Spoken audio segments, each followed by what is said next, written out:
네, 그럼 행사 시작하겠습니다.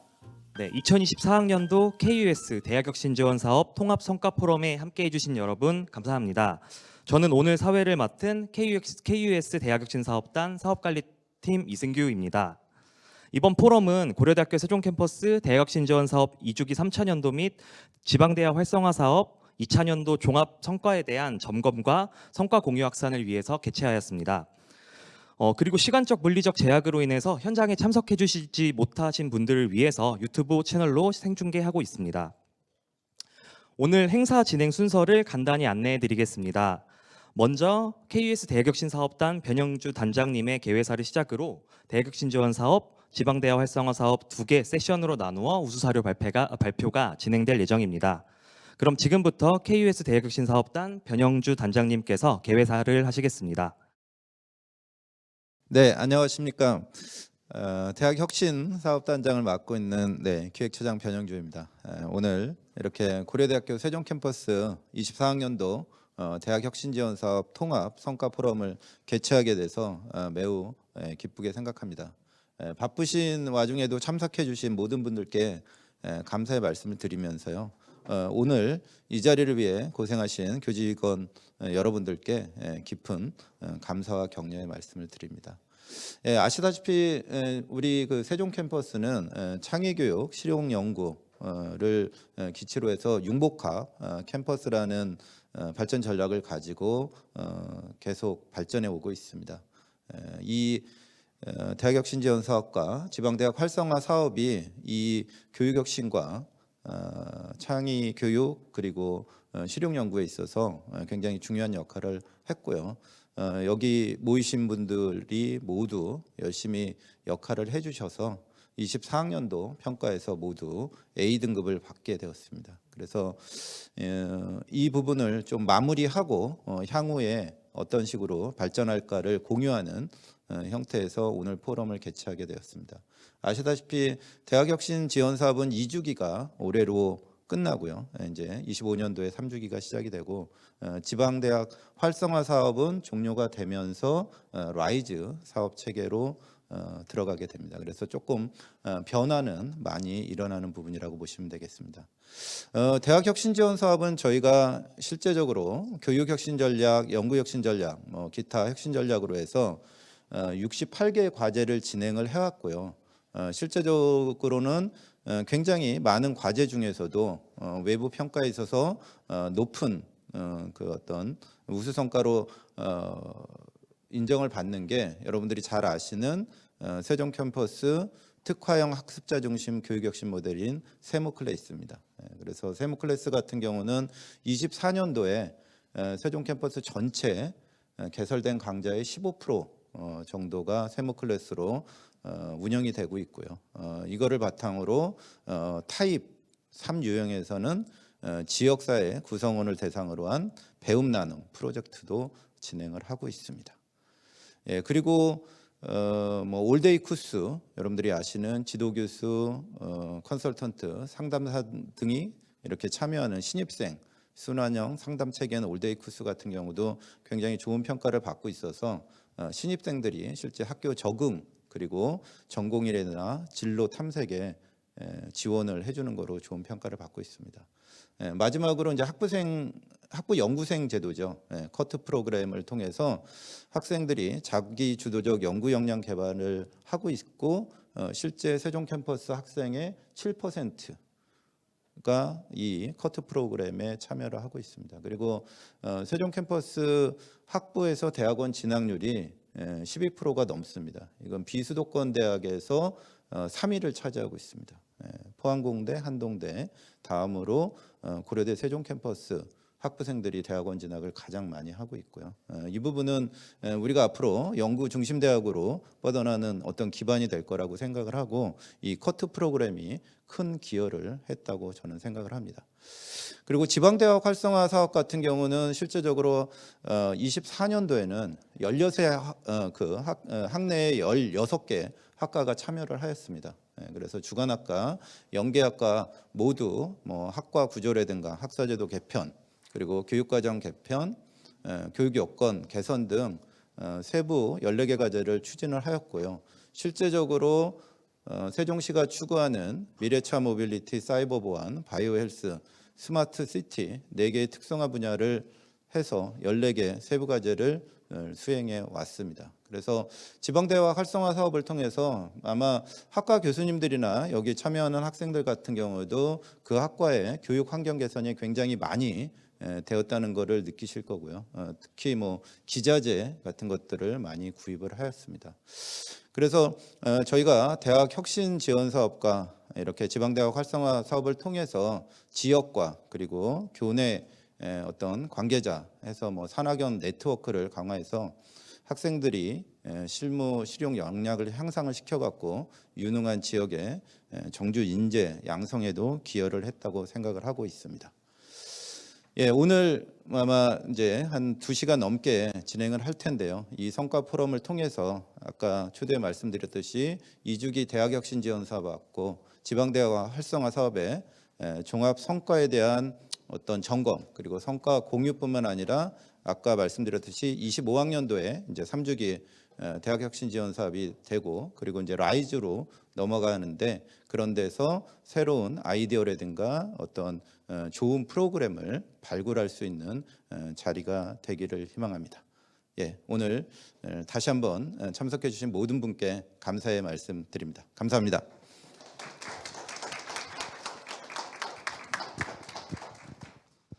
네, 변영주 단장님께 다시 한번 뜨거운 박수 한번 부탁드리겠고요. 네. 네, 다음은 본 행사 시작하기 전에 앞서서 이제 내빈분들 모시고 단체 기념사진 촬영을 먼저 진행하도록 하겠습니다. 행사에 참여해주신 모든 분들께서는 앞으로 나와서 기념사진 촬영에 동참해 주시기 바라겠습니다.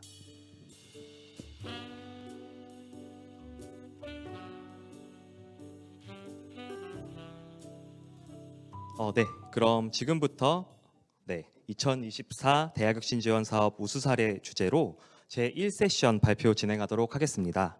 먼저 산학교육센터 이우중 선생님께서 크림슨 아너스 프로그램에 대해 발표해 주시겠습니다. 이우중 선생님을 앞으로 모시겠습니다. 네, 안녕하세요. 산학교육센터 이우중입니다. 2024학년도 크림슨 아너스 프로그램 성과 발표를 시작하겠습니다. 네, 크림슨 나너스 프로그램이란 학술 및 진로 탐색을 하는 학회들이 모인 커뮤니티입니다. 미래의 사회, 산업 환경 변화에 따라 학생 자기주도적 진로 설계 역량의 중요성이 커지고 있습니다. 이에 교내 학회 지원 시스템 구축을 통해 학생 실천형 탐구 커뮤니티를 활성화하는 목표를 가지고 크림슨 나너스 프로그램이 신설되었습니다. 이번 2024학년도에 총 29개 학회 699명의 학생이 활동 완료했습니다. 본 프로그램은 정규 교과과정에 포함되어 있지 않거나 학교에서 제공하고 있지 않지만 직무 역량이나 진로 개발에 도움이 되는 자율 프로젝트를 지원하고 있습니다. 학회원들의 역량 향상을 위해 전문가 활용, 재료 구매, 대회 참가비 지원 등 각 학계의 성격에 맞게 활동을 지원했습니다. 네, 크림슨 나너스 프로그램은 가상현실 메타버스의 유나이티드, 스포츠 산업의 스컬트, 한글 문화 콘텐츠의 우아한글, 영화 제작의 슬레이트 등 특색 있는 학회들과 함께하고 있습니다. 그중 주요 4개의 학회의 활동을 소개하고자 합니다. 네, 쿠로는 다양한 기계 제작 프로젝트를 진행하고 있는 메카트로닉스 학회입니다. 실물 크기의 자동차를 제작해 대학생 자동차 대회에 출전하거나 4종 보행 로봇, 자율주행 배달 드론, 탑승 가능한 고카트 제작 등 여러 가지 도전을 진행하고 있습니다. 아키오스코프는 문화유산을 활용한 문화복지 학회입니다. 문화적 소외계층에게 문화유산을 활용한 다양한 콘텐츠를 제공하고 아동 청소년 대상 문화유산 및 역사 교육 활동을 진행하고 있습니다. 대표적으로 세종시 초등학생을 대상으로 국가유산에 대해 교육 및 체험 프로그램을 진행했고 3D 프린팅으로 도자기를 재현해 시각장애인이 직접 만지며 설명을 듣는 과정에서 문화적 소외계층이 문화유산을 통한 체험을 진행할 수 있도록 프로젝트를 진행했습니다. 네, 다음으로 고고팜은 지역사회의 보건 증진을 목표로 하는 약학봉사학회입니다. 고고팜 학회에서는 중부 지역 아동센터를 방문해 응급상황 시 쓸 수 있는 약과 약 보관 방법 등 의약품 사용 의학법 교육과 퀴즈를 통해 아이들에게 올바른 의약품 사용의 중요성을 전달했습니다. 또한 고려대학교 교우회 주관의 의료봉사에 참여하여 독거노인을 대상으로 봉사하며 의료 현장 경험을 쌓고 지역사회 복원의 증진에 기여했습니다. 디프는 교내 유일의 디자인 학회입니다. 디프는 서울 디자인 페스티벌, 대한민국 디자인 전람회 등의 행사에 참여해 최신 디자인 트렌드를 학습해 직무에 필요한 디자인 역량을 강화했습니다. 또한 팀별 프로젝트를 진행해 실질적 경험을 쌓고 자체 성과 공유회를 개최해 다채로운 디자인 프로젝트 성과를 공유했습니다.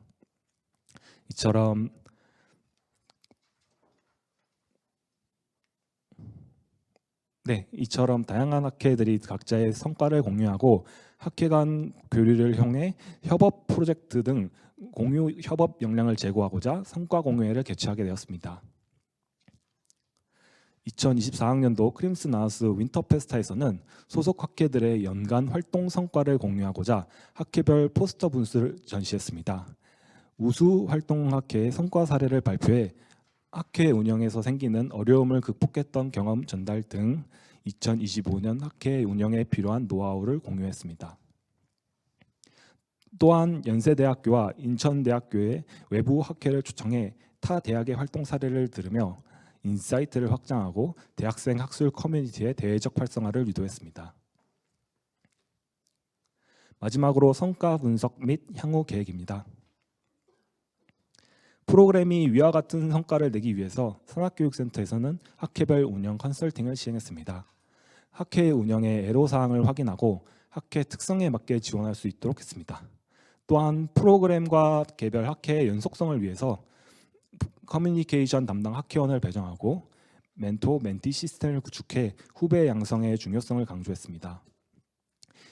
2025학년도에는 교내외 학회들의 교류 기회 및 협업 활성화를 위해 다양한 네트워킹 기회를 마련하고자 합니다. 학회 간 협업을 통해 좋은 상호작용과 역량 강화를 기대하고 있습니다. 또한 본교 학생들이 본 프로그램과 소속 학회에 관심을 갖도록 홍보 및 활성화 방안을 마련하고자 합니다. 이처럼 크림슨 나우스는 학회 지원 시스템 구축을 통해 교내 학생 실천형 학술 커뮤니티 문화를 확산하고자 합니다. 이상으로 발표 마치겠습니다. 감사합니다. 네, 발표 감사합니다. 이어서 기획예산팀 김세영 선생님께서 KUS 교육 성과 관리 시스템에 대해 발표해 주시겠습니다. 김세영 선생님을 앞으로 모시겠습니다. 네, 안녕하세요. 기획예산팀 김세영입니다. 저희 기획예산팀에서 준비한 성과 포럼 주제는 쿠스 교육 성과 관리 시스템인데요. 해당 시스템 같은 경우에는 저희 대학의 이제 교육 데이터를 좀 통합해서 관리하는 플랫폼으로 이해해 주시면 될 것 같습니다. 저희가 해당 시스템을 이제 기획하게 된 배경 및 목적에 대해서 설명을 드릴 텐데요. 가장 이제 중점적으로 생각했던 키워드는 가장 크게 두 가지가 있습니다. 데이터의 누락과 중복을 방지하는 시스템을 만들기 위해서 저희가 이 시스템 기획하게 되었고요. 세종 캠퍼스가 대학혁신 지원 사업이라든지 여러 가지 재정 지원 사업을 좀 수주하면서 많은 부서에서 많은 프로그램들을 시행하고 그리고 좋은 교육 성과들이 많이 나오고 있는데 그런 성과들을 아무래도 부서 내부에서 이제 내부 품위를 통해서 결과를 관리하고 있고 또 사업단별로 요구하는 성과 지표들이 다르다 보니까 성과를 취합하는 데 있어서 실무자들은 같은 자료를 여러 부서에 내야 하고 그리고 취합자들은 어떤 부서에서 어떤 업무를 하고 있는지를 전체적으로 알 수가 없어서 외부로 평가를 받는 데 있어서 데이터가 누락되는 그런 실정이 좀 있기 때문에 이를 좀 방지하고 지표 실적 데이터를 통합적으로 관리하고 실무자의 업무 부담을 좀 덜어주고자 이 시스템을 기획하게 되었습니다. 또한 이런 대내적인 이유 외에도 좀 대외적으로도 교육부에서는 이제 4주기 대학기관 평가 인증을 하면서 대학에 있어서 IR이라고 해서 대학의 이제 기관 연구의 중요성을 계속 강조하고 있는데요. 이러한 상황에서 저희가 2024학년도에 대학혁신 지원 사업을 통해서 성과관리 시스템을 구축하고자 했습니다. 앞서서 잠깐 말씀드린 IR에 대해서 좀 설명을 드리고자 하는데요. 제가 이제 학교에서 성과 관리 업무를 맡으면서 저희 데이터를 취합하고 또 주기적으로 환류를 하면서 점검을 하고 있는데, 그럼 과연 이제 교육부에서 강조하는 IR은 이러한 우리의 데이터 취합과는 또 어떤 점이 다를까를 저희가 좀 고민을 해봤는데요. 이는 단순히 우리가 교육 데이터를 취합하고 관리하는 것만이 아니라 이거를 기반으로 우리 대학이 가지고 있는 장점과 그리고 약점을 분석하고 앞으로 이제 학령 인구가 감소되면서 우리만의 전략을 짜야 하는 상황인데, 이를 과연 잘 하고 있고 이를 통해서 학교가 자생적으로 뭔가 경쟁력을 확보하고 있는지 이를 보고 있다는 것에서 이제 IR이라는 이제 개념을 이해하시면 좋을 것 같습니다. 저희가 이제 성과 관리 시스템을 만들기에 앞서서 그렇다면 우리 대학은 어떻게 성과 관리를 하고 있는지에 대해서 좀 생각을 해봤는데요. 일단 전체적으로 세종 캠퍼스 발전 전략이라는 곳에 대학 혁신 지원 사업이라든지 링크 사업이라든지 여러 가지 KPI를 같이 통합적으로 연계해서 관리하고자 하였는데, 이러한 관리가 사실상 부서에서 모두 수기로 이루어지기 때문에 완벽하게 모든 성과 지표가 연동돼서 관리되고 있지는 않은 상황이었습니다. 그래서 저희가 이제 비주얼적으로 어떠한 성과 관리 시스템을 만들어야겠다라고 생각한 게 이제 보이시는 이러한 그림인데요. 우리 세종 캠퍼스에서 하고 있는 모든 주요 업무가 여러 가지 과제에 매칭이 되어서 누구든 열어볼 수 있는 실시간 대시보드를 만드는 것이 목적이었다고 보시면 될 것 같습니다. 실제적으로 저희가 추진했던 사업의 내용과 그리고 지금까지의 실적을 좀 말씀드리고자 합니다. 저의 사업 기간은 이제 2024학년도 11월부터 그리고 2월까지 좀 시스템 구축을 해왔는데요. 크게 저희가 구현하고자 했던 건 세 가지로 나누어집니다.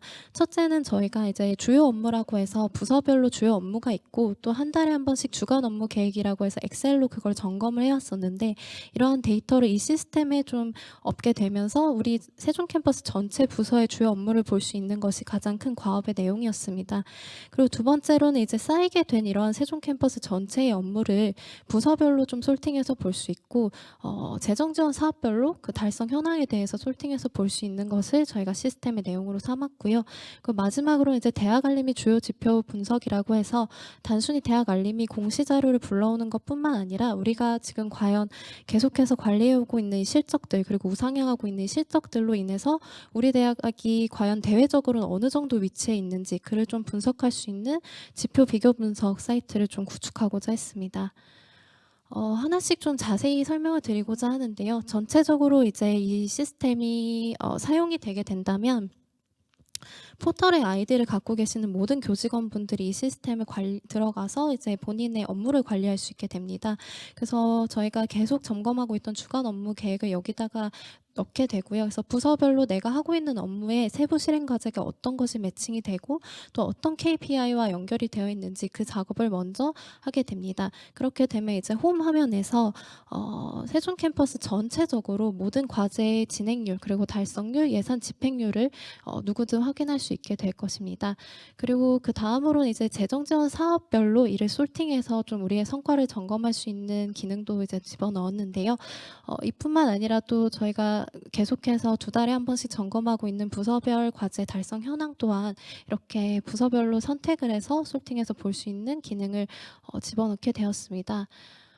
그리고 마지막으로 이제 대학 알림이 주요 지표 통합 비교 분석인데요. 여기는 이제 단순히 지금 저희가 하는 대학 알림이 정보 공시를 끌어오는 것이 아니라 실제적으로 4주기 대학 기간 평가에서 조금 더 중요해지는 주요 지표들이 있는데 그 지표들별로 해서 저희의 경쟁 대학을 설정하고자 합니다. 지금 저희가 진행하고 있는 세종 캠퍼스 비전 2030과 발전 계획을 재수립하는 과정에서 교육이나 연구 그리고 산학 쪽에 있어서 저희의 경쟁 대학이 되는 대학들은 다 다를 것이라고 생각하고 그걸 설정하는 작업을 하고 있는데요. 그런 경쟁 대학들을 끌어와서 이제 교육 파트에서 우리 비교 대학 평균 지금 어느 시점에 있는지 그런 것들을 좀 이렇게 계속 추출해내면서 모든 부서에서 새로운 프로그램을 기획하고 또 교육 성과를 좀 점검하는 데 있어서 참고하실 수 있는 페이지가 될 수 있도록 작업을 하였습니다. 지금 앞서서 말씀드린 그 세 가지의 모든 기능 같은 경우에는 시스템 구축이 완료된 상태인데 그 안에 들어가는 부서별 데이터는 다 채워지진 않은 상황인데요. 이에 따라서 좀 향후 계획에 대해서 설명을 드리도록 하겠습니다. 오는 3월에 저희 고려대학교 포털 내에 이제 서버 안에 이 시스템을 설치를 하고 안정화를 좀 하고자 합니다.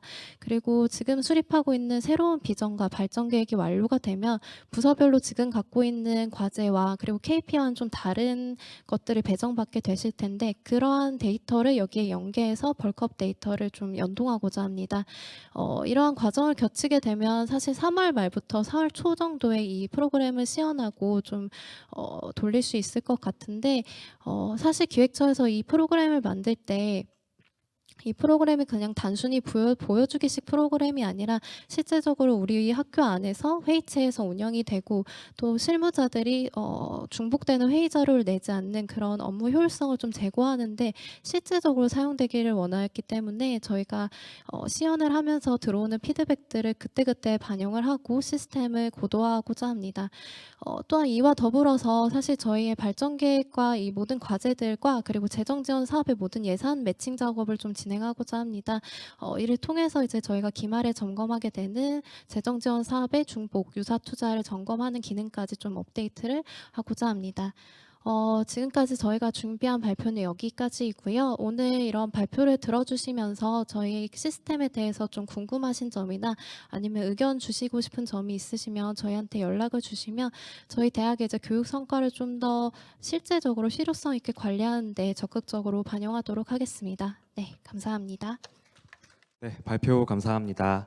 네, 이어서 식품생명공학과 최재영 학생께서 튜라노스 활성 개선 변이체 BTAS 선별법 개발이라는 주제로 발표해 주시겠습니다. 최재영 학생을 앞으로 모시겠습니다. 네, 안녕하세요. 저는 2024학년도 대학 혁신지원사업 성과포럼 학생 사례로 발표하게 된 식품생명공학과 최재영입니다. 제가 발표할 주제는 튜라노스 활성이 개선된 변이체 BTAS를 선발하는 연구를 진행하였습니다.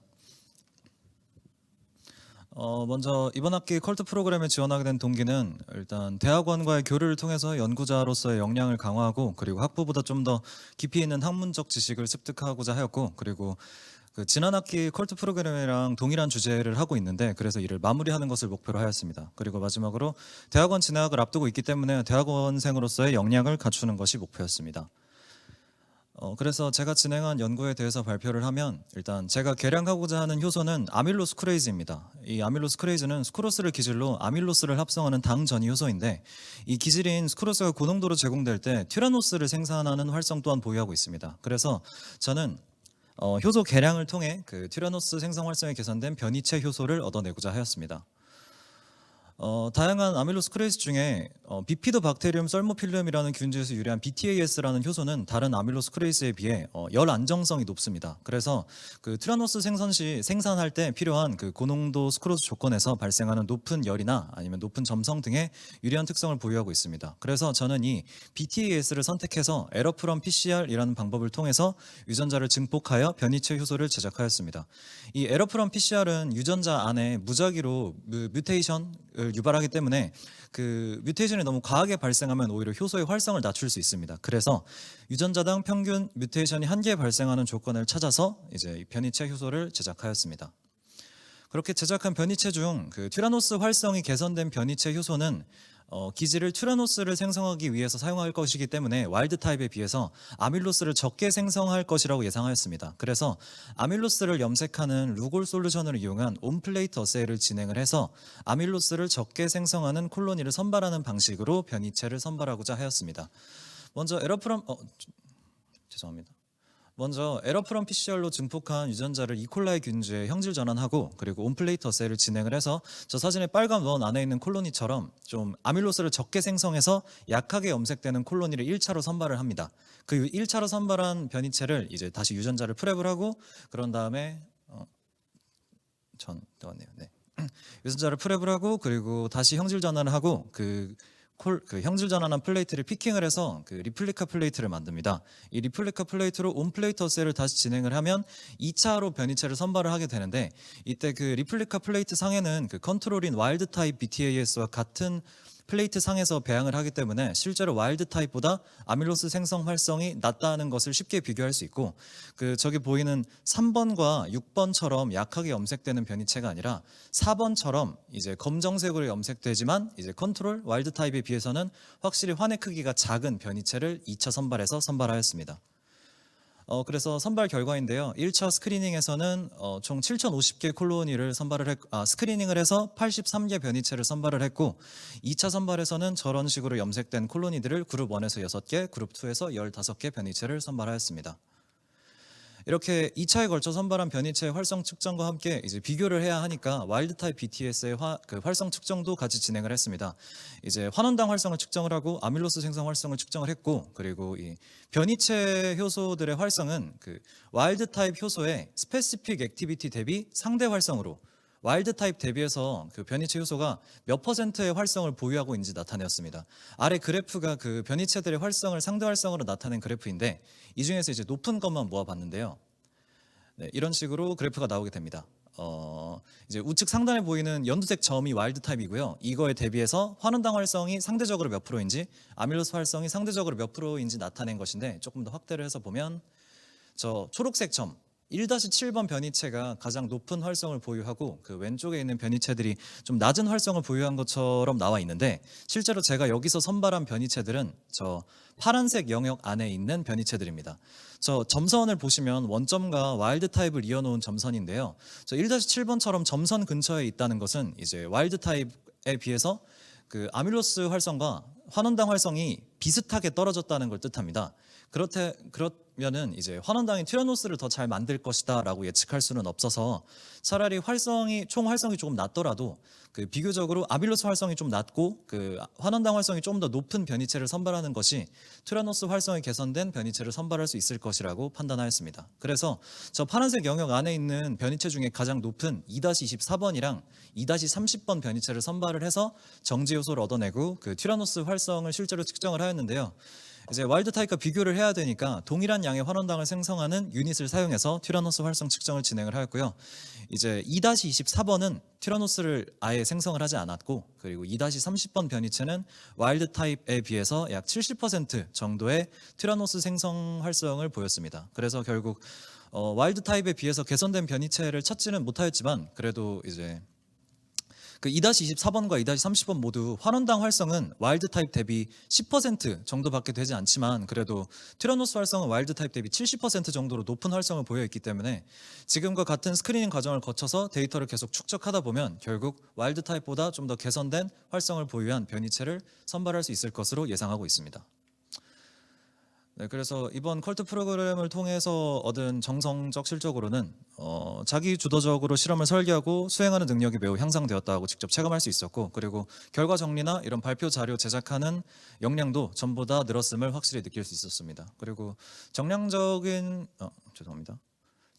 실적으로는 좀 향상된 실험 수행 능력 덕분에 전공 실업 과목에서 우수한 성적을 받을 수 있었고, 그리고 이렇게 우수 보고서에 선정돼서 이렇게 발표까지 할 수 있게 되었습니다.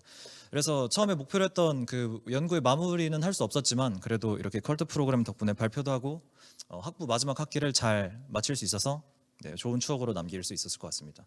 네, 이상으로 발표 마치겠습니다. 감사합니다. 네, 발표 감사합니다. 네, 이어서 융합경영학부의 임은석 학생께서 RAG 기반 챗봇을 활용한 학과 정보 제공 시스템 개발이라는 주제로 발표해 주시겠습니다. 임은석 학생을 앞으로 모시겠습니다. 안녕하십니까. 2024학년도 2학기 S컬트 우수 연구 보고서 발표를 맡은 디지털 경영 전공 임은석입니다. 지금부터 발표 시작하겠습니다. 챗GPT는 우리의 일상 속에 녹아들어서 모두 매일 혹은 주에 몇 시간이라도 사용 중이실 겁니다. 하지만 챗GPT의 특정 집단에 대한 정보를 물어보는 경우에 제대로 답변을 못하시는 것을 보신 적이 있으실 겁니다. 이것이 LLM의 한계이자 저희가 학과 챗봇을 만들기로 한 이유입니다. 발표는 연구 주제, 연구 목적, 연구 과정, 그리고 연구 결과 순으로 말씀드리겠습니다. 첫 번째로 연구 주제입니다. 저희는 학과 내에 많은 신입생들과 복학생, 편입생, 더 나아가 재학생들이 학과 정보들을 잘 모르고 정보를 찾기 힘들어한다는 것을 인지하여 학우분들의 불편을 개선하고 문서를 기반으로 정확한 정보를 제공하기 위해서 디지털 경영전공 챗봇을 만들기로 하였습니다. 다음은 연구 목적입니다. 연구 목적으로는 앞서 언급했듯이 디지털 경영전공 학생들의 정보 접근에 대한 불편을 개선하기 위해서 학과에서 배우는 머신러닝, 딥러닝을 응용하여 프로젝트를 진행함으로써 전공 심화 학습과 더불어 학과와 학우들의 편의를 증진시키고자 하였습니다. 다음은 연구 과정입니다. 네, 기술 이해부터 시작해서 챗봇 배포까지 구체적으로 설명드리도록 하겠습니다.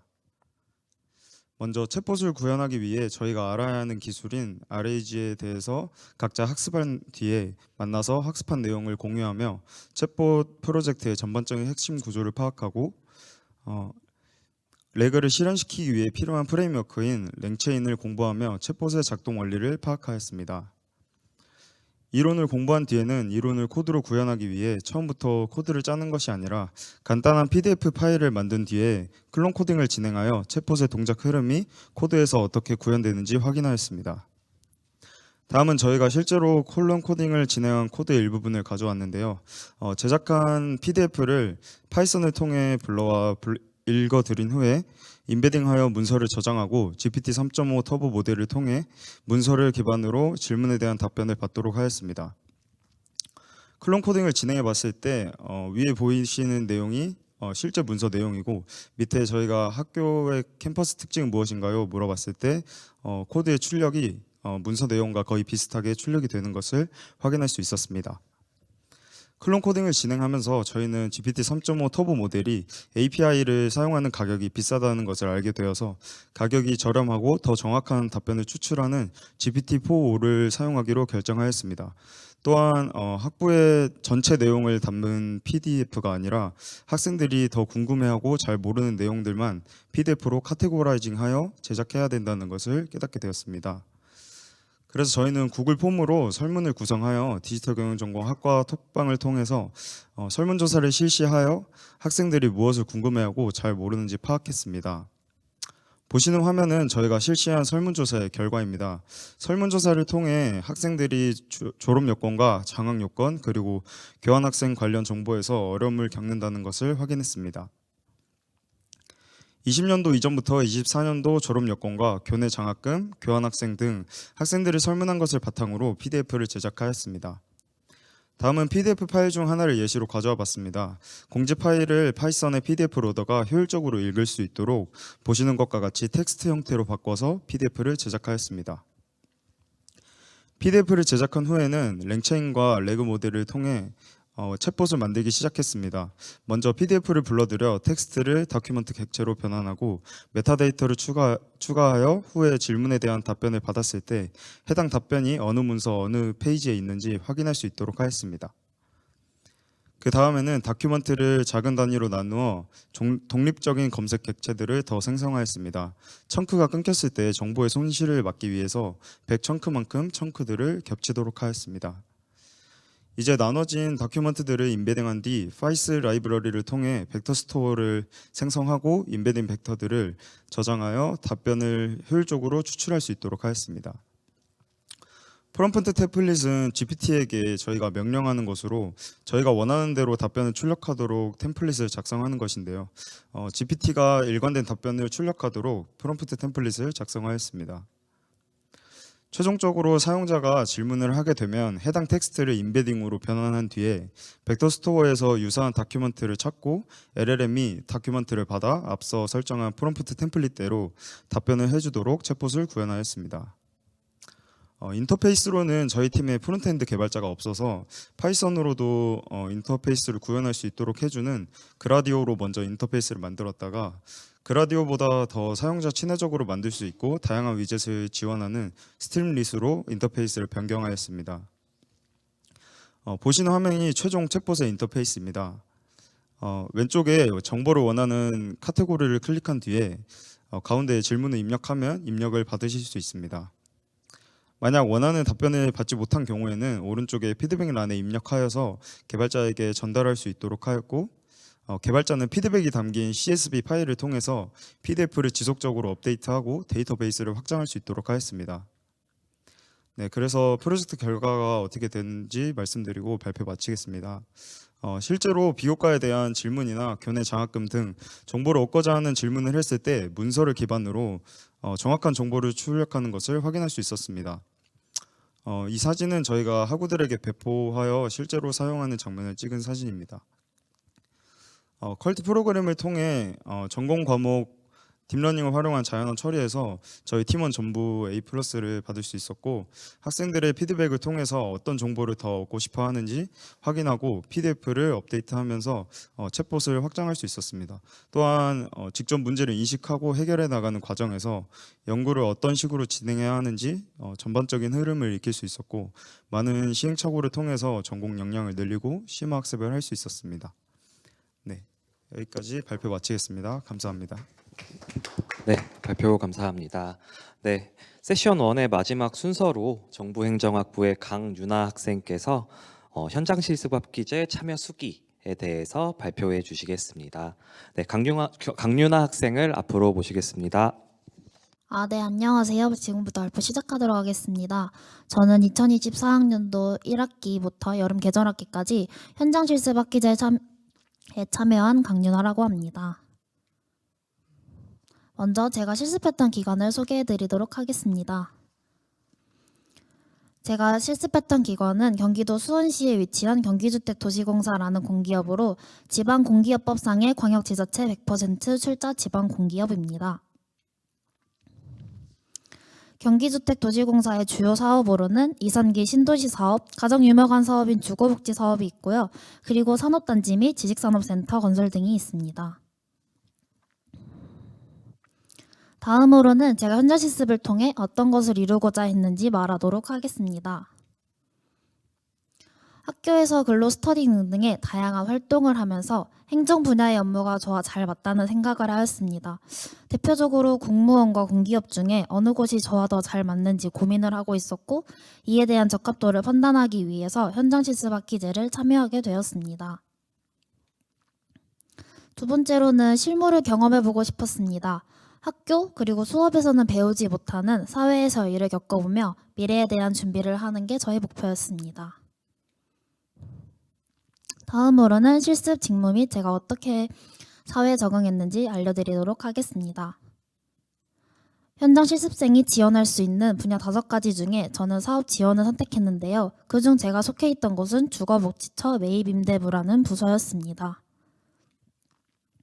매입임대부는 사회적, 경제적으로 어려움을 겪고 있는 국민들에게 시중의 가격보다 저렴하게 주택을 공급해주는 사업을 진행하고 있습니다.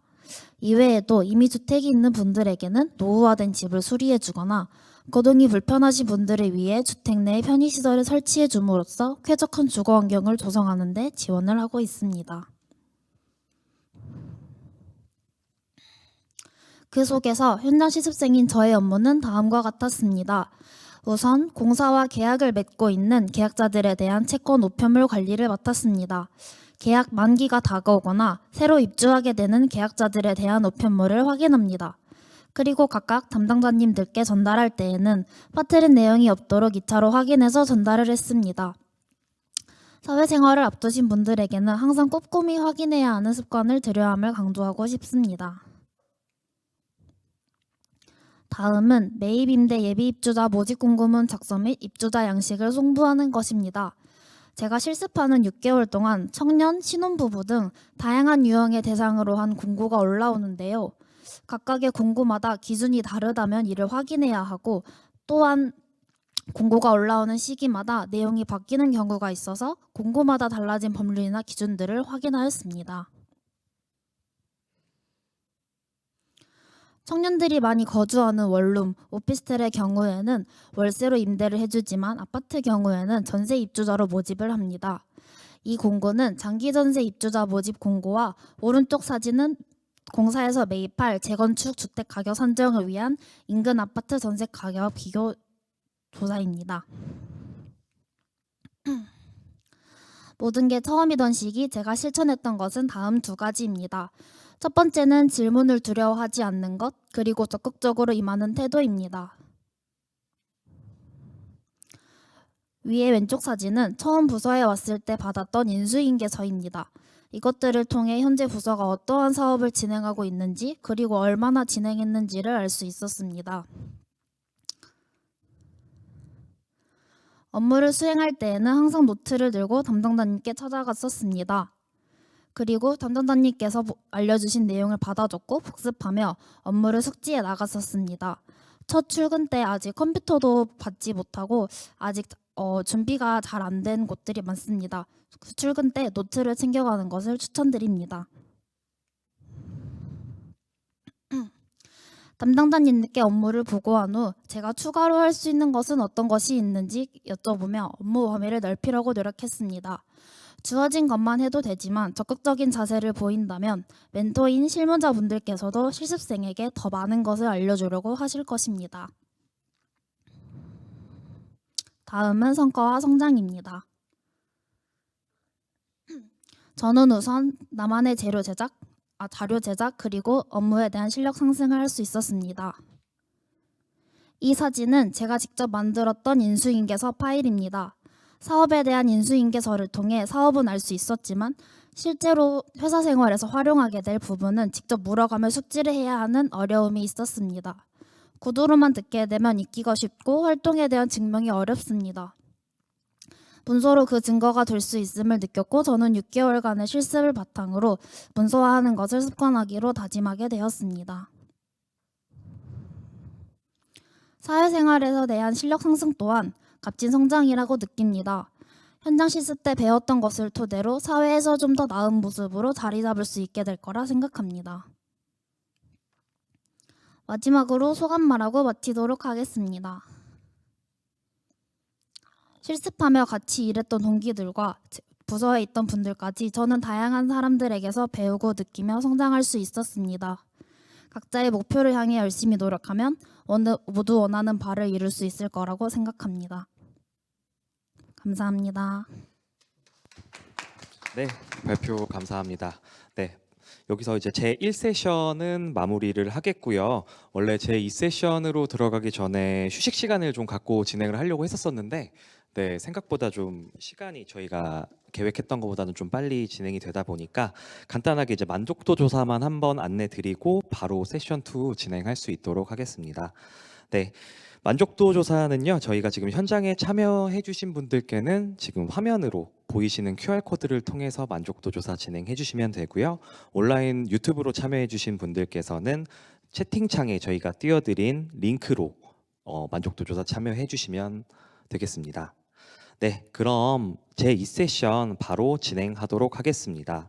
네, 이 세션은 지방대학 활성화 사업 우수 사례를 주제로 진행하도록 하겠습니다. 네, 첫 번째로 생명정보공학과 민기하 교수님께서 생명정보공학과 리빙랩을 주제로 발표해 주시겠습니다. 민기하 교수님 앞으로 모시겠습니다.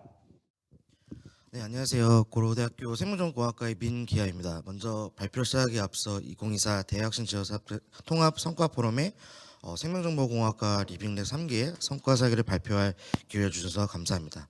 이제 생명정보공학과 리빙랩 3기 성과에 대해 소개하도록 하겠습니다. 네, 보시는 것처럼 이제 리빙랩이라는 것은 살아있는 연구실을 의미하며 기술을 이용한 사회 문제를 해결하는 방식이고, 연구자가 연구실 안에서만 진행하는 연구가 아니라 시민이 직접 참여해 함께 문제를 풀어나가고 결과물을 생성해 나가는 것입니다. 그래서 이러한 리빙랩의 철학은 지역 문제는 철저한 지역의 성향에 기반해서 지역 주민들이 주체라는 것을 알려드리고 싶습니다. 그래서 작년에 이제 2023학년 1학기부터 생명정보와 리빙랩은 사실 시작을 하였습니다. 그래서 리빙랩 1, 2기를 출범을 해서 스마트 헬스 기반의 건강관리 및 제어혁신 산업화라는 주제를 가지고 총 6가지의 주제를 통해 학생들과 함께 프로그램을 운영하였고요. 이에 지방대학 활성화 사업 성과 사례 발표에서 우수상을 수상을 하였습니다. 그래서 이러한 리빙랩 1, 2기의 우수한 성과 사례를 가지고 2024년 6월에 동국여자대학교 100주년 기념 대강당에서 열린 홍릉지영 소속 대학 제7대 대학 연합 포럼에 참가하고 역시 앞서 말씀드렸던 리빙랩 1, 2기에서 우수한 성과를 발표를 하였습니다. 네, 그리고 1, 2기에 이어서 이제 이번에 이어지는 리빙랩 3기 같은 경우에는 이제 마찬가지로 이제 목적으로는 사회 혁신의 가치관을 지닌 용복합 창의 인재의 체계적으로 양성을 하고 대학 교육을 통한 다양하고 지속 가능한 기업 혁명 및 지역사회 공헌을 추진하며 시작하고 있는 생명정보공학과 전공 지식에 기반한 아이들 혁신을 통해 스마트 헬스 및 바이오 헬스 분야의 새로운 생활 방식 및 실험 및 산업화 발전을 모색하는 것으로 목적을 두었습니다. 그래서 시작은 운영 기간이 2024년 5월부터 방학 기간인 8월까지 이어졌고요.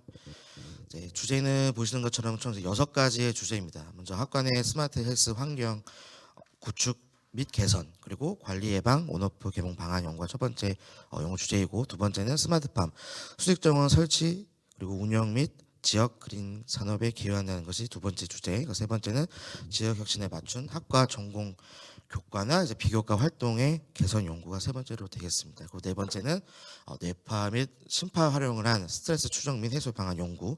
다섯 번째는 생물 및 천연 유래 소재를 활용한 지역 건강 및 환경 개선 기업 방안 연구. 그리고 마지막으로 바이오 모방 소재를 활용한 지역 건강 및 환경 개선 기업 방안 연구로 총 6가지 주제를 통해서 이제 한 20명 내로 총 6팀으로 이렇게 활동을 진행하였습니다. 그래서 생명정보공학과 운영에 있어서는 이제 학과장이신 유도 교수님과 백수배 교수님, 이영진 교수님께서 지도 인사를 해주셨고, 참여 인원으로는 생명정보학과 외에도 여러 학과에서 참여를 하였으며, 이제 생체시계 기반 학능화 융합 선도 연구센터와 학내 여러 연구기관과 세종시 내 기업의 협조 지원을 받으면서 앞서 말씀드렸던 리빙랩 3기를 진행을 하였습니다. 그래서 첫 번째로 말씀드릴 연구 주제는 첫 번째죠. 학관의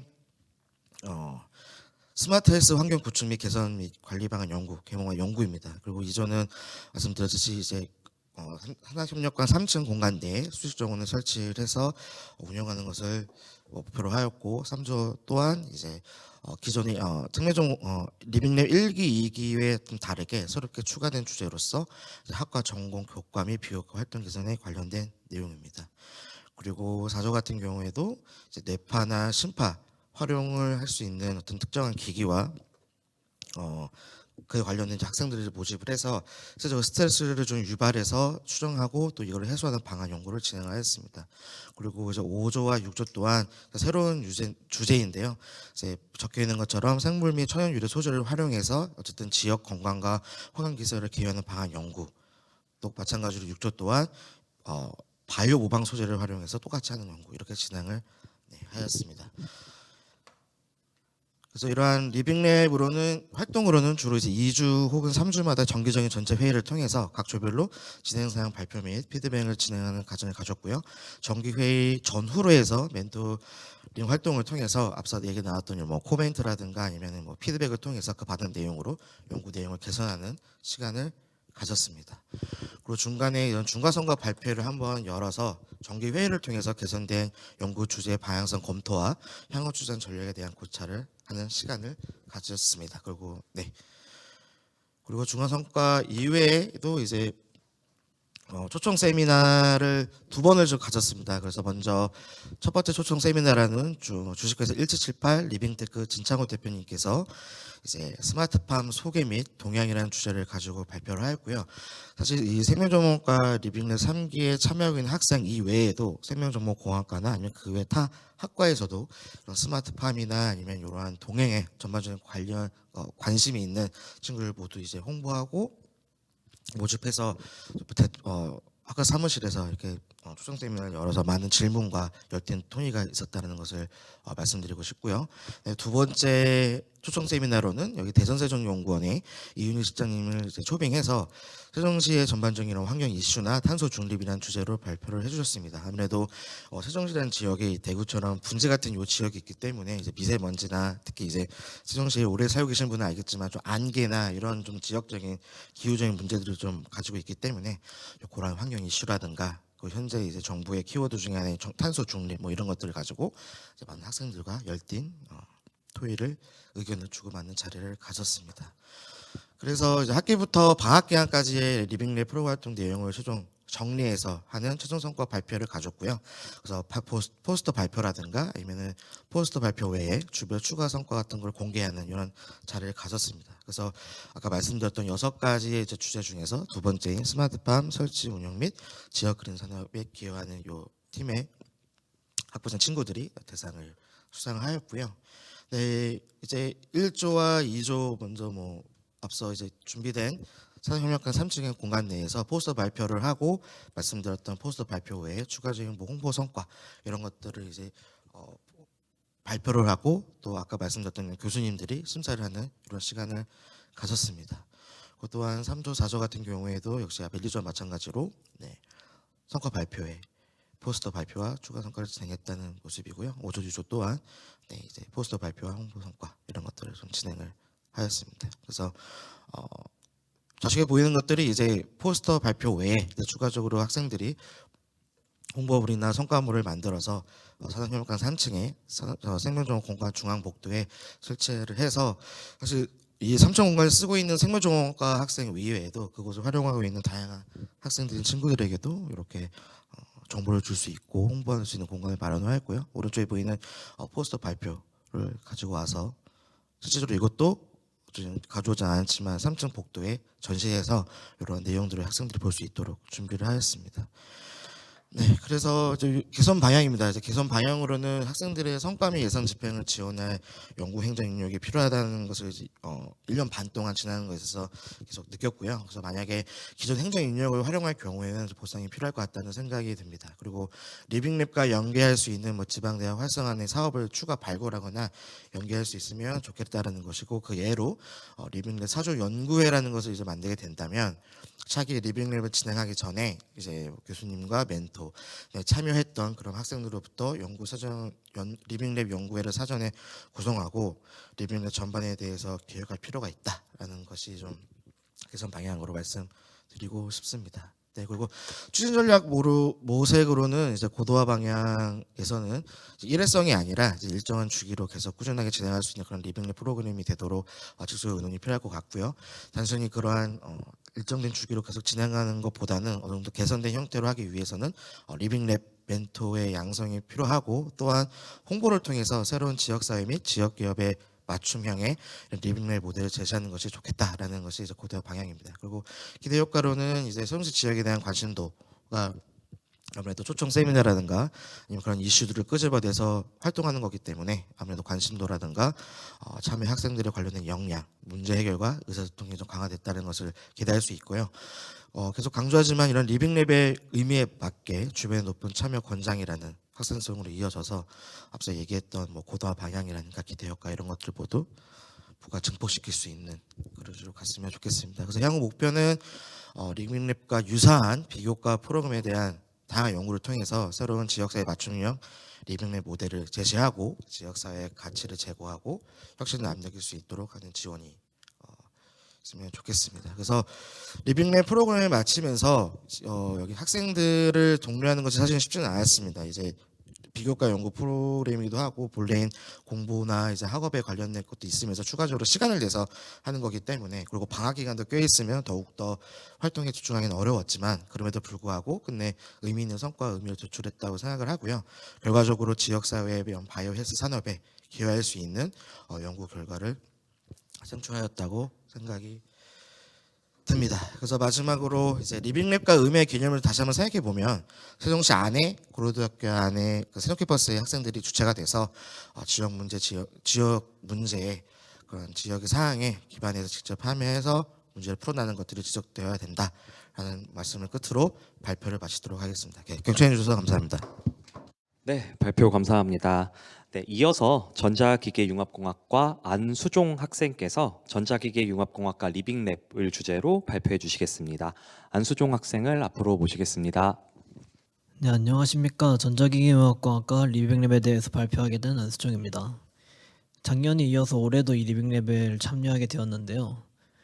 저희 전자기계융합공학과는 모빌리티에 관해서 리빙랩을 진행하였습니다. 여러분들은 혹시 모빌리티를 떠올리면 어떤 것을 떠올리시게 되나요? 대부분의 사람들은 자동차를 떠올리시게 될 텐데요. 최근에는 테슬라와 같은 자율주행 자동차를 떠올리면서 사람들에게 많은 편리함을 제공해주고 있습니다. 이런 모빌리티의 사전적 의미는 사람들의 이동을 편리하게 기여하는 각종 서비스나 이동 수단을 말하는데요. 이러한 모빌리티는 최근 들어 실내로 들어와 이동성과 조작 능력이 융합된 시스템을 통해 물체를 다루고 환경에 적응할 수 있는 새로운 가능성을 열어줍니다. 또 사람의 이동은 물론 시간이나 노동력을 대체해주는 모빌리티가 점점 증가하여 사람의 삶에 녹아들고 있습니다. 따라서 저는 이번 리빙랩을 통해서 개인적으로는 저 로봇의 끝부분이 손을 제작하는 연구를 진행하였고, 더 나아가 팀원 동기들과는 라이더 방식이 아닌 카메라를 사용하여 기존보다 원가를 절감하여 매핑을 할 수 있는 모빌리티를 제작하고자 하였습니다. 먼저 첫 번째로는 제가 초등학교 시절 공룡을 접어 친구들에게 나누어 주던 종이접기 방식을 사용하여 로봇 손을 만들었는데요. 내용을 보다 쉽게 준비했으니까 편한 마음으로 들어주시면 감사하겠습니다. 앞서 보이는 것이 제가 좋아하는 종이접기 구조의 손가락 메커니즘인데요. 이는 기존의 오리가미 구조의 그리퍼와 달리 첫 번째 관절이 굽혀지더라도 두 번째, 세 번째 관절이 연속적으로 굽혀지는 모습이 아니라 각각의 관절을 사람의 손과 같이 각각 제어할 수 있도록 제작한 메커니즘입니다. 이를 통해 각각의 첫 번째 관절과 두 번째 관절에 대한 메커니즘을 수학적으로 분석하였을 때 다음과 같이 결과가 나왔고, 이를 통해 매틀랩으로 시뮬레이션을 진행해 봤는데요. 시뮬레이션한 모습은 다음과 같습니다.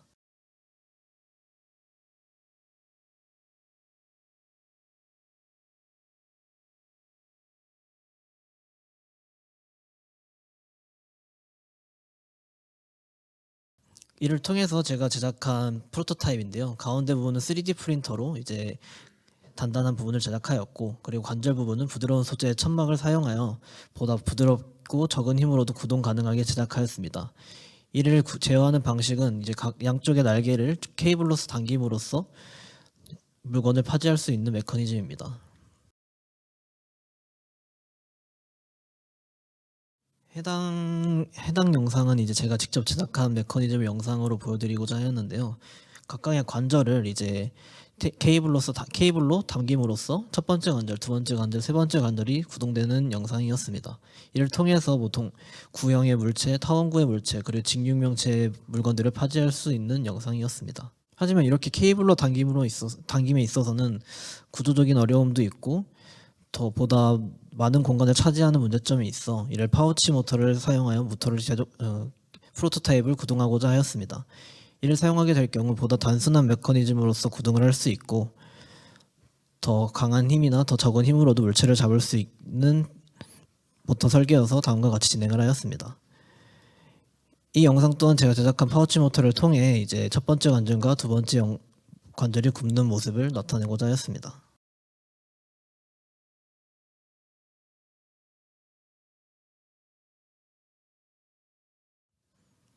마지막으로 현재는 손가락 메커니즘 하나를 제작하였는데, 추후에는 이런 메커니즘을 이제 손가락 2개, 더 나아간 3개를 만들어 더 다양한 물체를 파지할 수 있도록 하고자 하였습니다. 다음으로는 제 개인적으로 진행한 프로젝트가 아니라 팀원들과 함께 진행한 프로젝트인데요. 기존의 라이다 방식이 아닌 카메라를 사용하여 슬램을 구현하는 프로젝트를 진행하였습니다. 기존의 라이다는 비싸기 때문에 이를 보다 저렴한 가격으로 구현해보고자 카메라를 사용하였는데요. 저희는 이번 리빙랩이 단 한 달이라는 기간으로 짧은 시간이었기 때문에 하드웨어를 왼쪽에 있는 것과 같이 제작을 하였고, 그 다음에 지도를 구성하는 프로젝트를 진행하였습니다. 그렇게 하여 저희는 이제 과학기술 1관에 있는 엘리베이터를 촬영한 모습인데요. 다음과 같이 유사한 모습을 띠는 걸 볼 수 있었습니다. 더 나아가서는 이제 과학기술 1관 5층 전체를 매핑한 모습인데요. 이처럼 저희 5층의 모습을 지도로서 표현할 수 있는 것을 확인할 수 있었습니다. 저는 이렇게 개인적으로 진행한 프로젝트도 있었고, 팀원들과 함께 진행한 프로젝트를 통해서 개인적인 성장을 더 많이 할 수 있었던 시간이었고요. 이를 통해서 앞으로 더 많은 프로젝트를 진행하면서 팀원들은 물론 저 개인의 역량도 향상시키고 싶었습니다. 그리고 이 내용은 없었었는데 아까 전에 되는 내용을 들어보니까 크림슨 브레인 아너스도 이 프로그램과 관련이 있더라고요. 그 프로그램이 있어서 저도 학회를 운영하면서 많은 도움을 받았어서 뜻깊은 시간이 많았었던 것 같습니다. 이상 발표를 마치겠습니다. 감사합니다. 네, 이어서 인공지능 사이버보안학과 지전일 학생께서 인공지능 사이버보안학과 학술제를 주제로 발표해 주시겠습니다. 네, 지전일 학생을 앞으로 모시겠습니다. 네, 안녕하세요. KUS 대학혁신 지원사업 통합 성과 포럼에서 2024년도 인공지능 사이버보안학과 제1회 학술제에 대해 발표하게 된 지전일입니다. 먼저 학술제 발표 주제를 선정한 이유를 말씀드리겠습니다. 학술제를 발표 주제로 선정한 이유를 말씀드리겠습니다. 저는 2019년도 입학했으며 신생학과인 인공지능 사이버보안학과는 이번 학술제가 열리기 전까지 별도의 학술제가 개최된 적이 없었습니다. 그런데 대학 혁신 지원 사업을 통해 최초로 학술제가 열리고 학과 학생들과 함께 이 뜻깊은 행사를 만들어갈 수 있었다는 점에서 큰 의미가 있었습니다. 앞서 말씀드린 대로 이번 학술제는 인공지능 사이버보안학과에서 열린 첫 번째 학술제로 학생들이 직접 연구한 다양한 주제를 발표하고 공유하는 자리였습니다.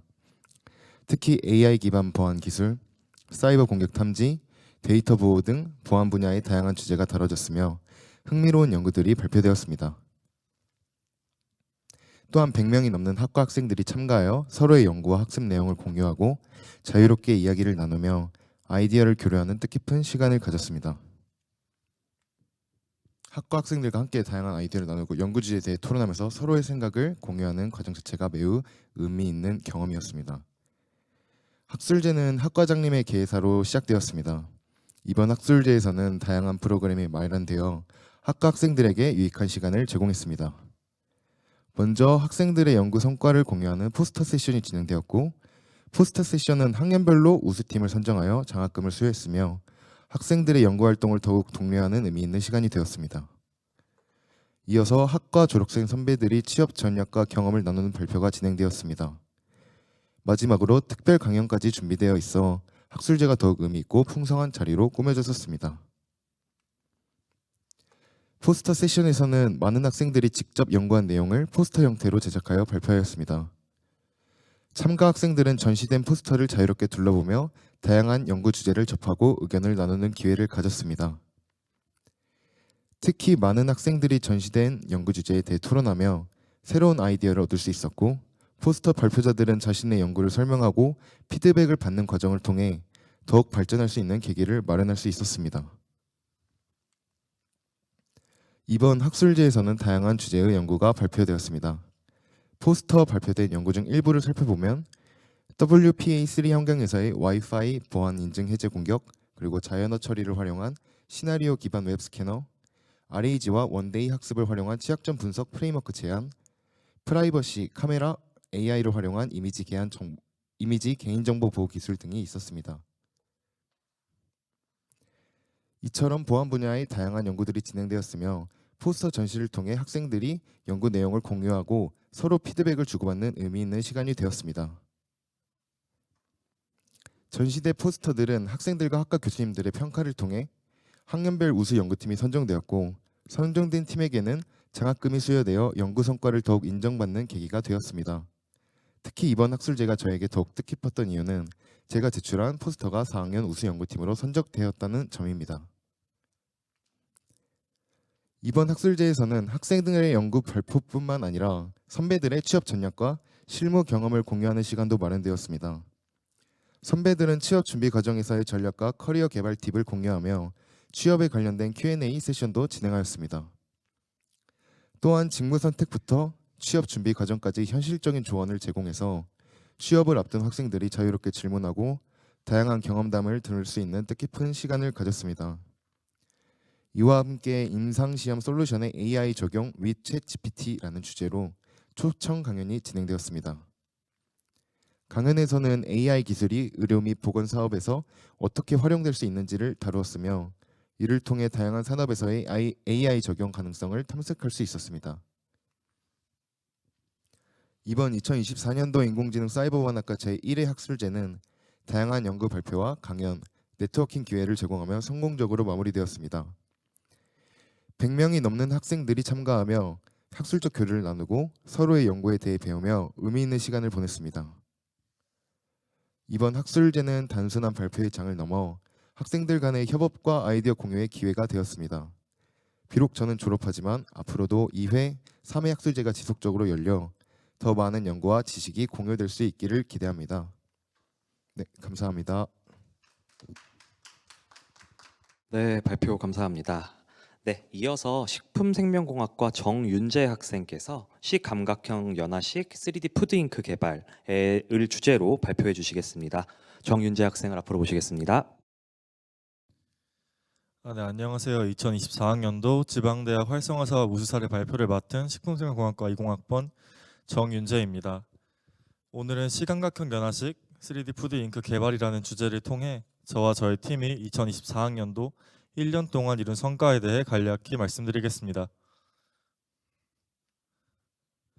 첫 번째로 저희 제품의 컨셉보드입니다. 보고 계신 포스터는 저희 제품에 대해 간략히 소개한 포스터입니다. 저희 제품인 가자미 푸드 잉크를 세 가지로 표현하자면 다음과 같습니다. 첫째, 눈이 즐거운 프리미엄 연화식. 둘째, 1일 영양 성분 기준치 만족. 셋째, 가열하여 바로 섭취하는 간편함입니다. 다음으로 저희가 가자미를 이용한 푸드 잉크를 개발하게 된 배경에 대해 설명드리도록 하겠습니다. 매년 고령 인구는 꾸준히 증가하고 있으며 이에 따라 연화장애 또한 비례하여 증가하고 있습니다.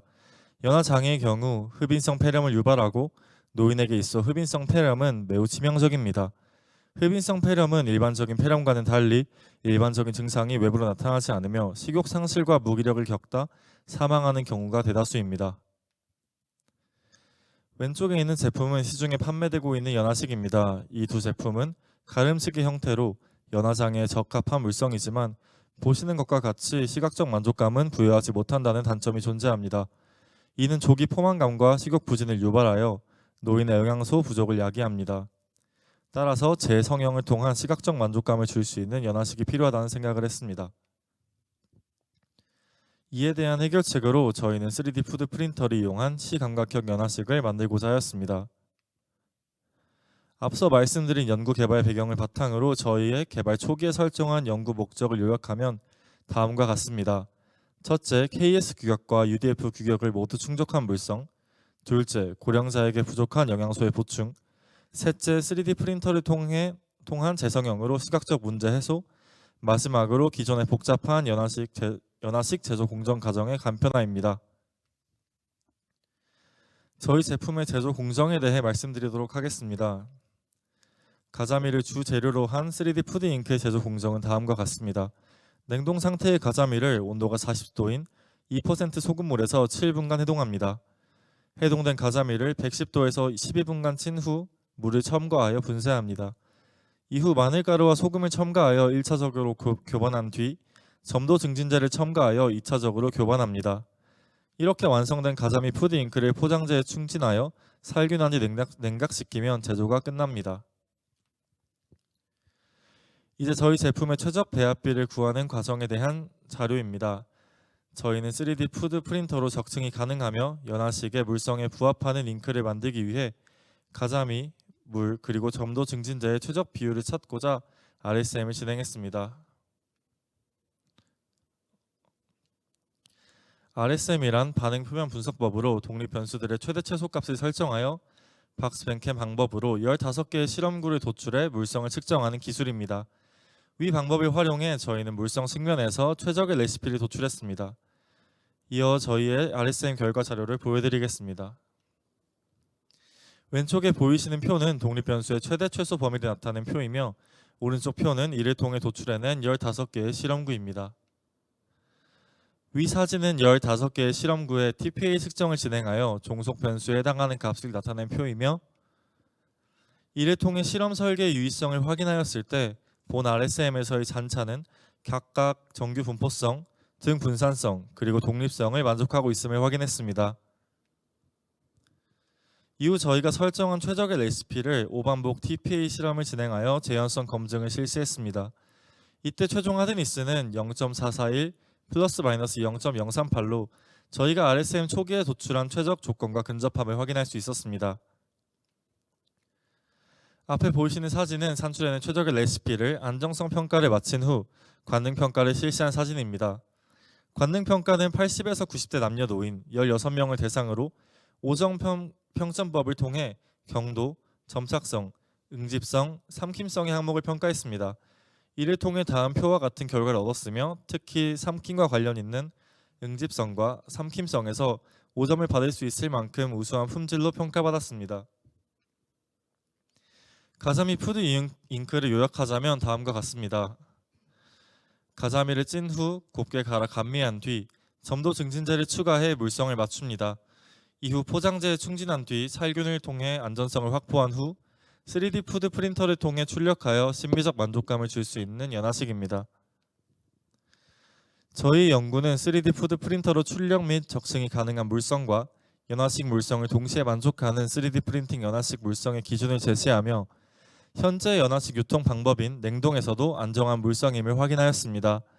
따라서 본 연구는 연화식이 3D 푸드 프린터 사업 분야로 진출할 때에 지표 역할을 할 수 있을 것이라 기대됩니다. 다음은 2024학년도의 성과입니다.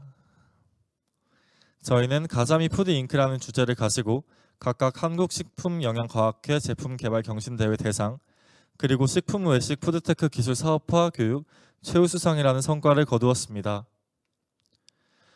다음으로는 2024학년도 실험활동 시 저희가 사용한 식품생명공학과의 학부 실험실과 메이커 스페이스입니다.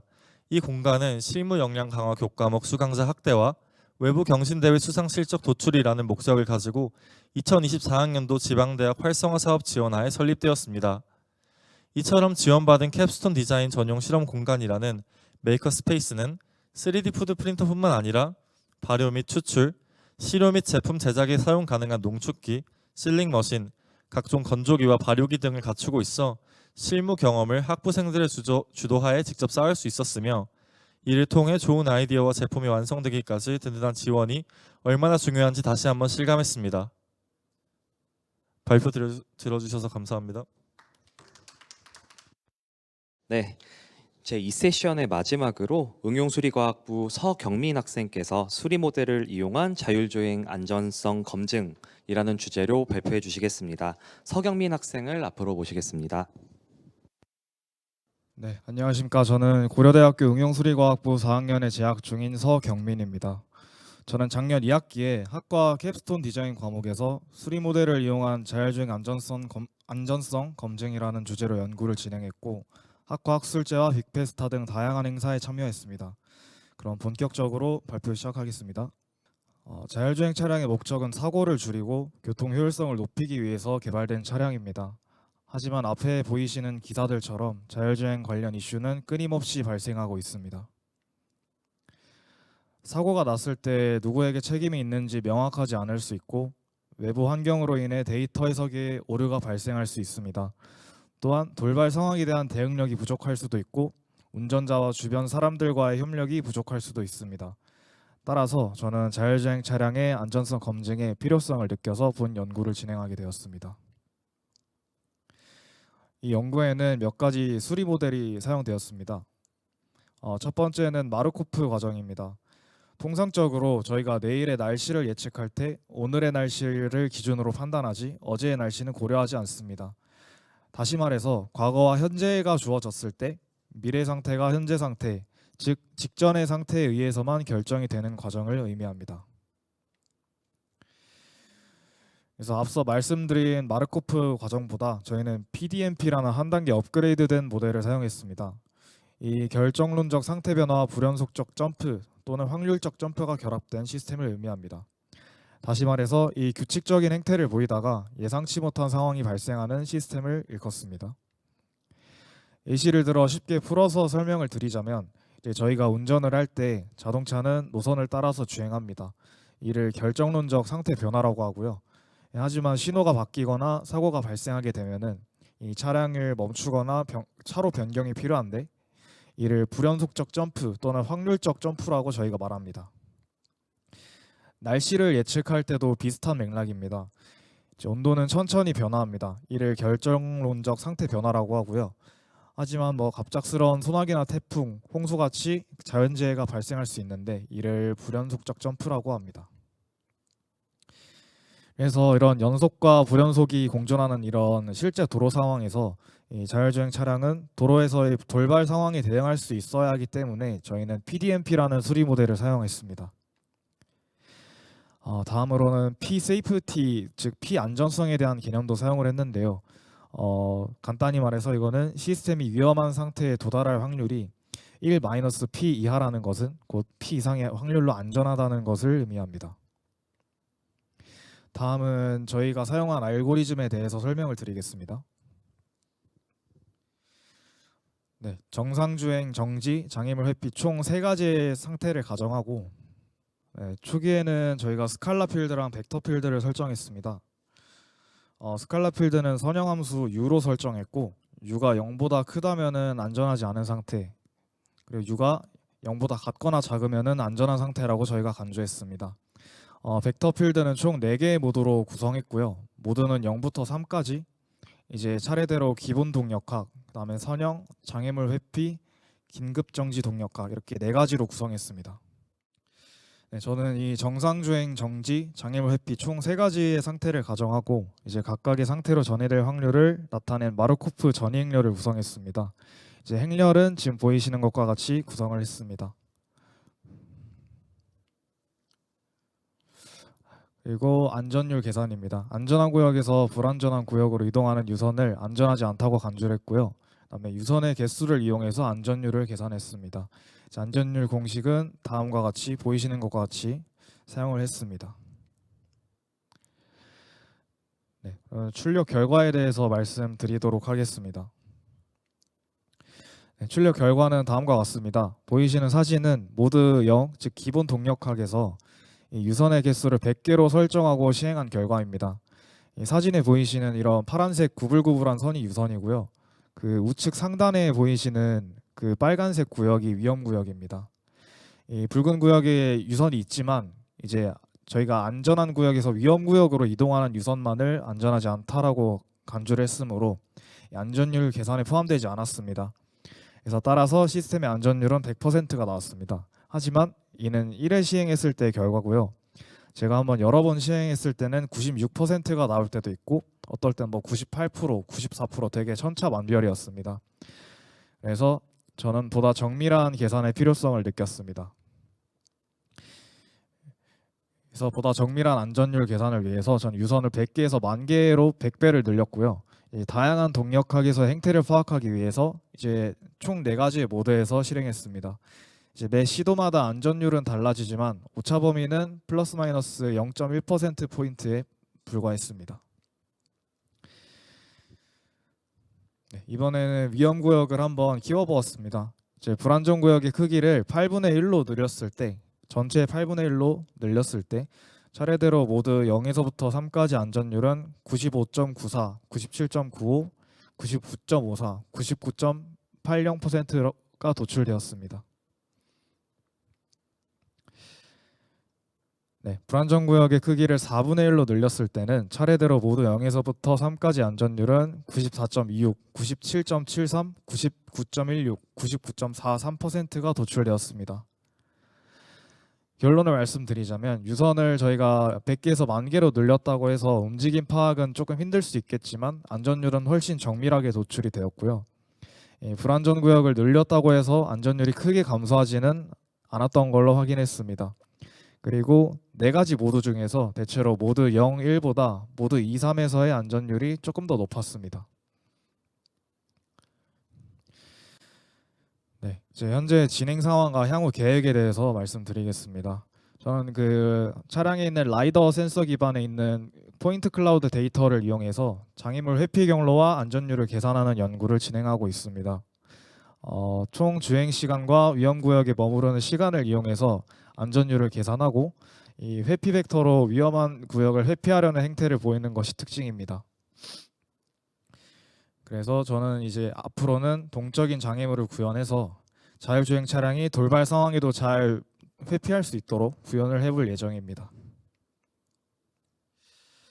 네, 저는 수리 모델을 이용한 자율주행 안전성 검증이라는 주제로 연구하면서 학과 캡스톤 디자인 성과 발표회와 학술제 그리고 빅페스타 경진대회에도 나가면서 굉장한 보람을 느꼈습니다.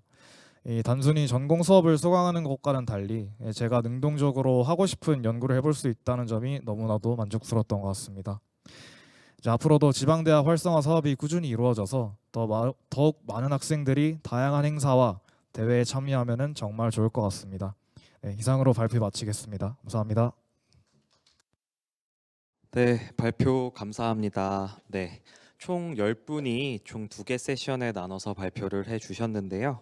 네, 오늘 발표를 위해서 준비해주신 모든 분들을 위해서 다시 한번 큰 박수 부탁드리겠습니다. 네, 바쁘신 중에도 이 자리를 빛내주신 여러분들께 감사드리고요.